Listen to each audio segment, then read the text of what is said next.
Hey everyone, welcome back. You know by now how much we love driving deep into fascinating topics. And today, well, we've got a real treat. That's right. We're taking you on a journey into the heart of Chinese culture and exploring one of its most intriguing figures. You got it, the Qilin. Now, I know a lot of you out there are already familiar with mythical creatures, Oh, absolutely. but trust me, the Qilin is in a league of its own. I mean, just imagine this. It's got the grace of a deer, right? Those majestic antlers. Yeah. But then, bam, the powerful body of a horse. But wait, there's more. Toss in an oxtail for good measure. Whoa. And if that wasn't enough, it's covered in fish scales. Talk about a showstopper. It's like a mashup of all the coolest animal features all rolled into one incredible being. Exactly. But here's the thing. The Qilin isn't just some wild fantasy. It's steeped in symbolism. And that's what we're really going to unpack today. Right, because this creature isn't just about looks. It's a powerful symbol in Chinese culture, and understanding it unlocks a whole world of meaning. Okay, so we're diving into the Qilin awesome. So where do we even begin with a creature as complex as this? Well, first let's talk about its history. We're not talking about something that popped up recently. This creature's got ancient roots, deep roots. Oh, I bet. I mean, we're talking appearances in texts like the classic of mountains and seas. If you're into Chinese mythology, that's like the ultimate source. Wow, so this is like legendary. Seriously, it's a collection of all these fantastical creatures and stories, and the Qilin, it's got a starring role. That's amazing. So clearly it's been around for a while and it's a big deal. Hmm? But what does it all mean? Why is the Qilin so important in Chinese culture? Well, think of it this way. The Qilin is basically the ultimate good luck charm. But it's not just about finding a lucky penny on the street. We're talking about a deeper kind of good fortune, something that resonates on a whole other level. Okay, so it's like next level luck. Yeah. But what kind of luck are we talking about here? Think about what matters most to people, especially in traditional cultures. Family, right? Having children, building a legacy. That makes sense. Family is huge in so many cultures. Exactly. And in Chinese culture, the Qilin is deeply connected to all of that.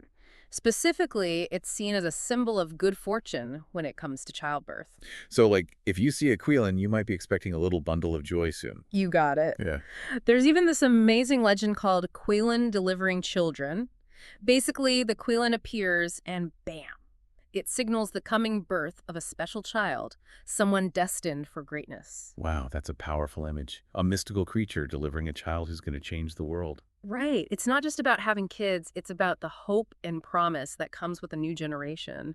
It ties into those deep-seated cultural values around family lineage, continuing the family line, honoring ancestors. Like this creature embodies everything people hope for when they start a family. It's like blessings on blessings. Exactly. Yeah. The Qilin is like this ultimate symbol of those hopes and dreams.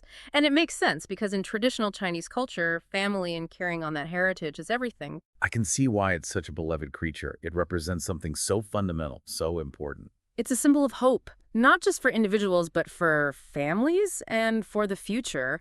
And honestly, who doesn't need a little bit of hope? Seriously. We could all use a Qilin in our lives. But here's something I've been thinking about. We've talked a lot about what the Qilin represents, but what happens when it's not there? Ooh, that's a great question. It makes you think, doesn't it? If the Qilin shows up when things are good, when there's hope and promise, what does its absence mean? It's like the flip side of the coin. If the Qilin is about blessings and good fortune, its absence might suggest a lack of those things, maybe even hardship or misfortune. It's kind of chilling when you think about it. Yeah, it's a reminder that not everything is always sunshine and rainbows. There are times when hope feels distant, when the future seems uncertain. And maybe those are the times when we need the Qilin the most. It definitely gives you something to ponder. So next time you hear about the Qilin, remember, it's more than just a cool creature with a crazy combination of animal parts. It's a window into a rich culture, a symbol of hopes and dreams that have resonated for centuries. And who knows? Maybe we can all learn a little something from its message of hope and the importance of family and legacy. So much to think about. Well, that's all the time we have for today, but this is just the beginning of your Qilin journey. Keep exploring, keep learning, and who knows what other fascinating insights you'll uncover.